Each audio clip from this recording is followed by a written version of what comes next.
Hello everyone, hope you're off to a great start to this little slice of heaven we call Friday. Friday, I'm Coy Wire, this is CNN 10, but we're down to just like 9 minutes and 45 seconds, so let's get her done. We start today in southern Spain, where people there were subjected to a month's worth of rain in just 1 hour alone. Spain continues to get battered by severe thunderstorms and torrential rain. Schools closed and more than 4,000 people evacuated the area of Malaga, which sits along the nation's southern coast. And this all comes just 2 weeks after the biggest flood in decades washed through Valencia, which is about a 6.5-hour drive up north along the east coast of Spain. That took out roads and bridges, piled up cars and roadways, and killed more than 220 people. Meteorologists say this series of rainstorms were part of two low-pressure weather systems causing stormy conditions enhanced by moisture coming off of the Mediterranean Sea and running up against Spain's coastal mountains.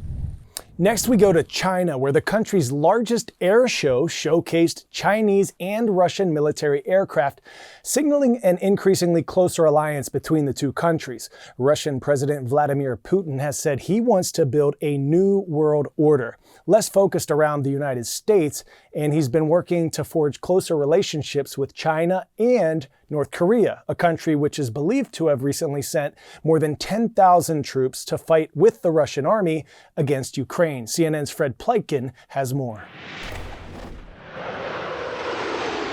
Jet fighters streaking across the skies at China's largest air show, aiming to show just how fast the People's Republic is modernizing its massive military. China's main partner is Russia. The head of the Russian National Security Council, Sergei Shoigu, in Beijing, praising ever closer ties. We are not a military political alliance like the ones formed during the Cold War, he says. Relations between our countries are superior to those forms of interstate ties. This as China shows off its brand new stealth fighter, called the J-35A, for the first time ever, while the Russians were showcasing their own stealth jet, the Su-57, which has already been used in combat operations. Russia and China have dramatically expanded their military cooperation in recent years. With regular exercises like these major naval drills, the Russians say were the largest in more than 30 years. This, as Vladimir Putin says, he wants what he calls a new world order with less U.S. influence and more power in the hands of countries like Russia and China. Russian-Chinese cooperation in world affairs acts as one of the main stabilizing factors in the global arena, he said. And China's Xi Jinping added, in the face of the turbulent international situation and external environment, the two sides should continue to uphold the original aspiration of friendship for generations to come. All this as relations with the U.S. grow ever more adversarial. Washington concerned about Chinese territorial claims and military expansion in the South China Sea. President-elect Donald Trump vowing to rein Beijing in. There are certain countries, I can tell you everyone, I can give you from top to bottom. China's the toughest of all, but we were taking care of China with the tariffs. But the U.S. now also faces an emboldened North Korea. Kim Jong-un, heavily courted by Russian President Vladimir Putin, recently conducting another round of ballistic missile tests. The U.S. also believes more than 10,000 North Korean soldiers are currently fighting on Russia's side in its war against Ukraine. And Russian President Vladimir Putin has made clear that he wants to remain on the forefront of building what he calls this new world order. And therefore, for the Russians, their relations both with North Korea and with China, they say, will continue to only go in one direction, towards deeper cooperation. All right, we are less than 2 weeks away from Thanksgiving. The holiday season is about to kick off in full force.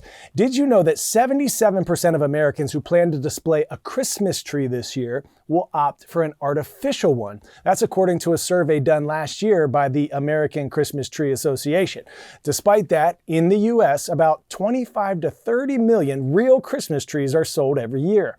And on average, it takes somewhere between 4 to 15 years to grow a single tree, according to the National Christmas Tree Association. CNN affiliate KSBY spoke with one farm in Templeton, California, about the ups and downs of transitioning from pumpkin season to Christmas trees each holiday season.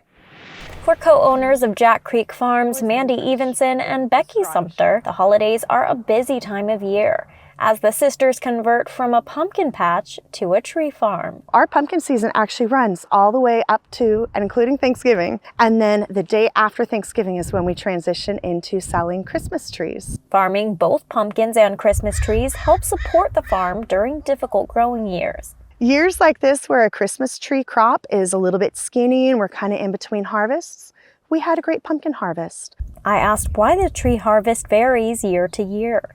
I only have a small dedicated patch on my farm. Each year that I harvest a tree, I'll replant a tree. That means the trees you choose from this year might be smaller than you're used to. We found so many homes for most of the bigger guys last year that now we're waiting on the next crop to come up in size. So like this guy is going to be a 4-year-old tree that's mature and ready to harvest.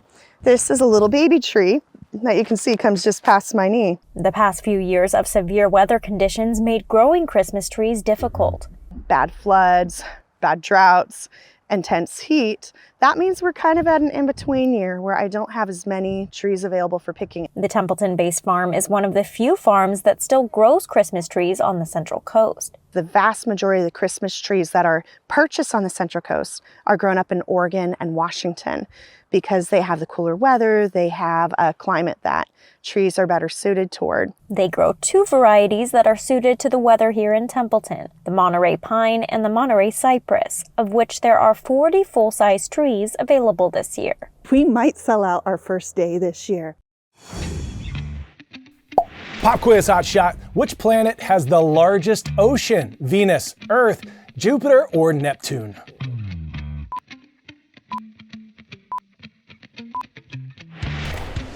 Answer is Jupiter. Not only is Jupiter the oldest and largest planet in our solar system, 1,000 times bigger than Earth, instead of water, Jupiter is believed to contain a smoldering ocean of liquid hydrogen, which generates a powerful magnetic field on the planet.